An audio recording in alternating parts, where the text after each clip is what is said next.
Assalamu alaikum wa rahmatullahi wa barakatuh. Dear students, how are you all? I hope you are all doing great. A'udhu billahi minash shaitanir rajim. Bismillahir rahmanir rahim. Rabbi shrah li sadri wa yassir li amri wahlul 'uqdatam min lisani yafqahu qawli. Rabbi zidni ilma. This is English class 5. Today we are going to continue our previous topic that was reading of first chapter. We will continue from where we leave that reading. Keep your pencils in your hand and I'll read the chapter and I'll tell you the meanings of difficult words. You have to write them on the textbook. Okay, so we will start from page number 12, second last topic. But they return soon, लेकिन वो return मतलब वापस आ गए, soon जल्द ही. One of them came very close and called out in a high clear voice. उनमें से एक मेरे बहुत करीब आया और उसने ऊंची आवाज़ में बोला. But I could not understand his language, लेकिन मुझे उसकी आवाज़ समझ नहीं आई. Lying there made me feel very uncomfortable. वहाँ पर लेटना मुझे बहुत अनकम्फर्टेबल लग रहा था, मतलब मैं वहाँ पे ठीक से नहीं था.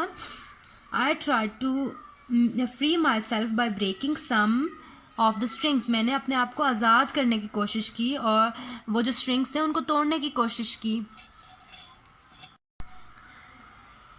विच had been tied to the stakes in the ground, जो कि बंधे हुए थे स्टेक्स के साथ यानी कीलों के साथ ग्राउंड में, यानी कि कीलें बंधी हुई थी, कीलों के साथ रस्सियाँ बंधी हुई थी. स्ट्रिंग्स मतलब रस्सी तरह की. I manage to free my left arm. मैंने मैनेज किया यानी किसी तरीके से मैंने अपनी लेफ्ट आर्म यानी बाईं बाजू को खोला. And try to pull hard on the left side of my body. और मैंने कोशिश की कि मैं अपनी बॉडी की left side of my head में अपने सर की लेफ्ट साइड पे हो जाऊँ यानी बाईं तरफ. It was very painful. ये बहुत तकलीफ दे था. पेनफुल मतलब दर्द जिसमें होता है. But I succeeded in loosening some more stakes. लेकिन मैं कामयाब हो गया लूजनिंग यानी ढीले करने, उनको निकालने में, स्टेक्स वो जो रस्सियाँ बंधी हुई थी और जो कील थे उनको. Now I was able to turn my head about 2 inches.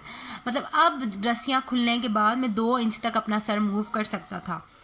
As I was doing this, मतलब जब मैं ये सब कर रहा था, the little people ran away. जो छोटे छोटे वो लोग थे वो भाग गए इधर उधर.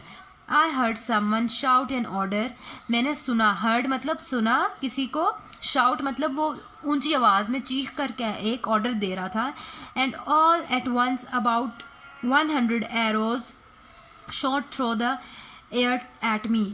एंड ऑल एट वंस यानी एकदम सारे एक साथ जो थे 100 एरो यानी 100 तीर, शॉट यानी शूट कर दिए आवाज़ से मुझ पर. यानी कि वो जो आवाज़ इसने सुनी थी वो किसी आदमी की थी जिसने ये ऑर्डर दिया था कि इस पे तीर चला दो. तो 40 तीर इस पे चला दिए. Those that landed on my face and hand felt like sharp needles. तो जो वो तीरों में से इसके फेस पे और हैंड्स पे लगे यानी स्किन पे लगे थे वो उसको नीडल्स की तरह यानी सुइयों की तरह फील हो रहे थे. शार्प मतलब तेज़ और नीडल्स मतलब सुइयाँ. और then I shouted with pain. मैंने मतलब उसको बहुत दर्द हुआ और वो चीखना स्टार्ट हो गया. I covered my face with my left hand. और मैंने अपने लेफ्ट हैंड से अपने फेस को कवर किया. And try to break all the strings. और मैंने कोशिश की कि सब स्ट्रिंग्स यानी सब वो जो रस्सियाँ थी वो टूट जाएं. I wanted to get free. मैं वहाँ से आज़ादी चाहता था. But the little man shot more arrows. लेकिन वो जो छोटे छोटे आदमी थे ना उन्होंने और तीर चला दिए उस पर. Some tried to push their spears into me. और कुछ जो लिटिल आदमी थे, छोटे आदमी, उन्होंने कोशिश की कि अपने जो नेज़े होते हैं, जो हथियार उनके पास था, उसको मेरे अंदर गाड़ दें यानी उसके साथ मुझे मारें. Luckily my jacket was made of strong cloth. Luckily मतलब खुशकिस्मती से मेरी जो जैकेट थी वो एक अच्छे मजबूत कपड़े की बनी हुई थी. And their spears were not sharp enough to go through that. और उनके जो वो नेज़े थे वो इतने तेज़ नहीं थे कि वो उस जैकेट के अंदर से जा सकते. तो इसलिए वो बच गया कि वो नेज़े उसको नहीं लगे. I decided to lie still. तो मैंने फिर ये फैसला किया कि मैं लाए यानी लेट जाता हूँ, स्टिल साकित यानी बिल्कुल मूव नहीं करूँगा. When the little people saw me lying still they stop shooting. तो जब उन्होंने देखा कि ये तो बिल्कुल हिल नहीं रहा तो उनको लगा शायद ये फौत हो गया या क्या हुआ है, तो उन्होंने शूट करना बंद कर दिया. यानी कि वो जो तीर चला रहे थे वो और नहीं चलाया उन्होंने. Then they built a little platform. फिर उन्होंने एक प्लेटफॉर्म बनाया, नहीं एक कोई ऊंची जगह बनाई.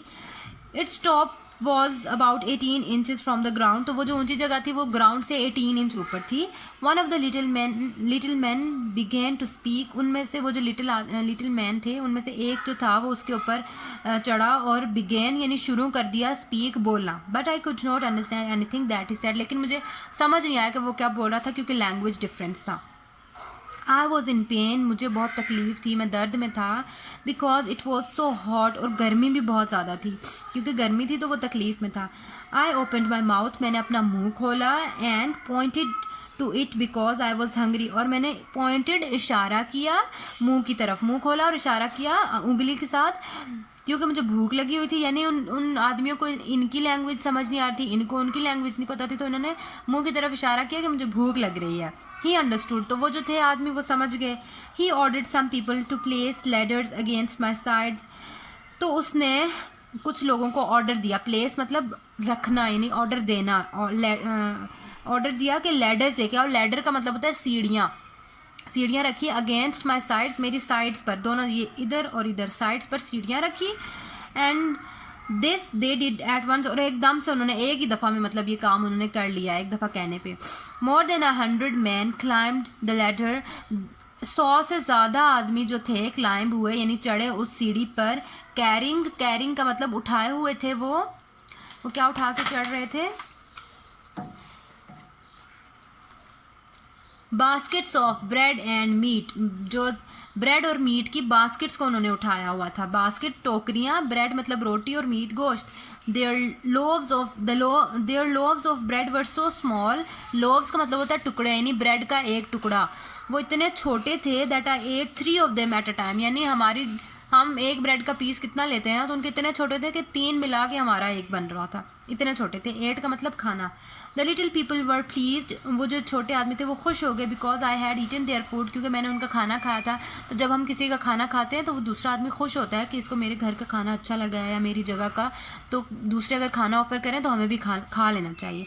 But when I wanted to be free, लेकिन जब मैंने कोशिश की कि मैं फ्री हो जाऊँ, मतलब उनसे भाग जाऊँ, दे मेड इट क्लियर, उन्होंने वाजे कर दिया that I could have food but not my freedom, यानी कि वो मुझे खाना तो दे सकते हैं लेकिन फ्रीडम यानी कि आज़ादी नहीं दे सकते. फ्रीडम का मतलब होता है आज़ादी.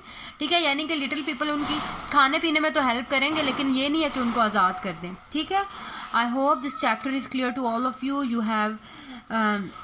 All of you are done with the meanings. If any meaning is left, you can ask me. I'll see you in next class, inshallah. Fi amanillah.